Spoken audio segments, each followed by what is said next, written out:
झारखंड में सोमा मुंडा का जो हत्या है वो क्या कम था।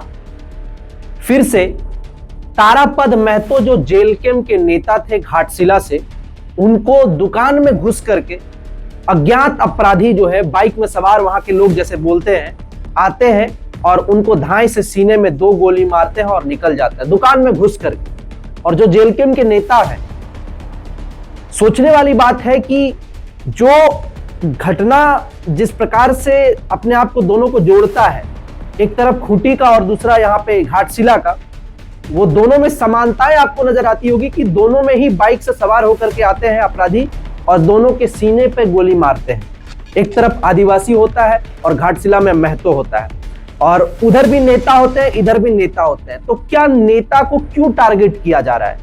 इस बार जेल कैंप के नेता तारापद महतो जी को छाती पर गोली मार दिया जाता है, और उसी कड़ी में तमाम लोग वहां पे देखते हैं, जो लोग बाइक में होते हैं वो सवार आते हैं अपराधी, अज्ञात अपराधी, और मार करके धड़ल्ले से निकल जाता है।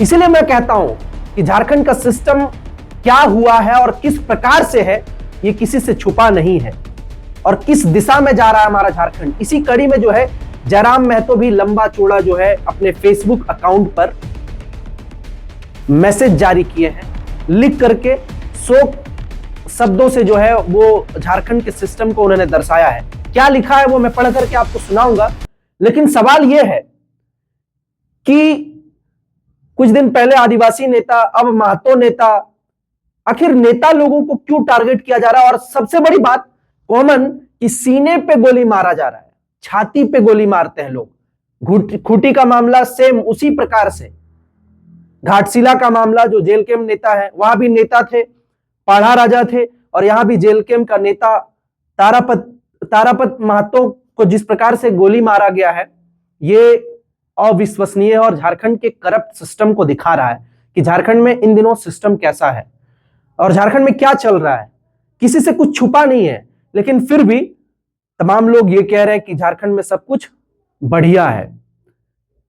क्या है झारखंड का दिशा आने वाला, आप समझ सकते हो। मैं ठीक कहता हूं कि यूपी के तर्ज पे जो पहले हुआ करता था वो अब झारखंड में देखने को मिल रहा है, और हर तरफ लूट मार काट, ये तमाम चीजें आपसे अनभिज्ञ नहीं होगा। खैर, जयराम महतो क्या लिखे हैं उसको मैं पढ़ करके आपको सुनाता हूं और किस प्रकार से शोक व्यक्त किए हैं। जयराम महतो लिखे हैं, घाटशिला निवासी तारापद महतो की अज्ञात अपराधियों द्वारा गोली मारकर की गई निर्मम हत्या की घटना अत्यंत हृदय विदारक और निंदनीय है। यह घटना न सिर्फ एक परिवार के लिए अपूरणीय क्षति है, बल्कि पूरे झारखंड की कानून व्यवस्था पर गंभीर सवाल खड़ा करती है। राज्य में लगातार बढ़ते अपराध को लेकर के गहरी चिंता में हूँ, ये जयराम महतो कह रहे हैं। एक जनप्रतिनिधि होने के नाते यह पीड़ा और भी ज़्यादा है कि आम नागरिक स्वयं को सुरक्षित महसूस नहीं कर पा रहे।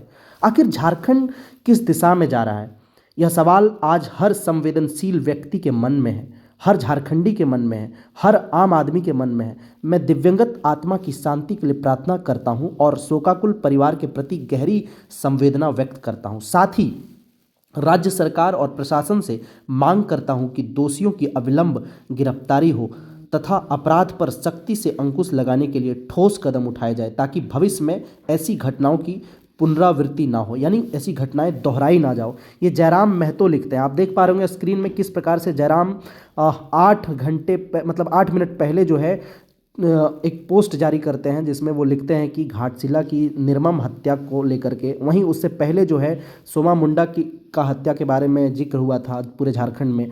ये क्या चल रहा है झारखंड में? ये तमाम जो झारखंड के सिस्टम के लोग हैं वो क्या कर रहे हैं, कहाँ सोए हैं, क्या कर रहे हैं, आखिर क्या हो रहा है, हमारा झारखंड का दिशा क्या है? आज युवा तरस रहा है नौकरी के लिए, लेकिन वो सब के ऊपर कोई चर्चा नहीं। यहाँ पे सिर्फ और सिर्फ कोई भी दिन दहाड़े आ रहा है और किसी को भी गोली मार करके निकल जा रहा है। ये झारखंड का फ्यूचर को दर्शाता है कि आने वाले 5 साल 10 साल झारखंड में क्या कुछ होने वाला है।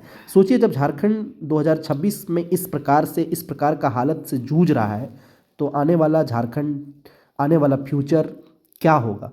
हालांकि जयराम महतो ने जिस प्रकार से आवाज़ उठाया है, मुझे लगता है कि जितने विधायक हैं झारखंड में, 81 विधायक, तमाम लोगों को इस पर संज्ञान लेना चाहिए। और क्योंकि विधायक का हक होता है, अधिकार होता है झारखंड में नियम नियमावली बनाना और भी अलग अलग चीज़ों को ठीक करना, सुचारू रूप से चलाना।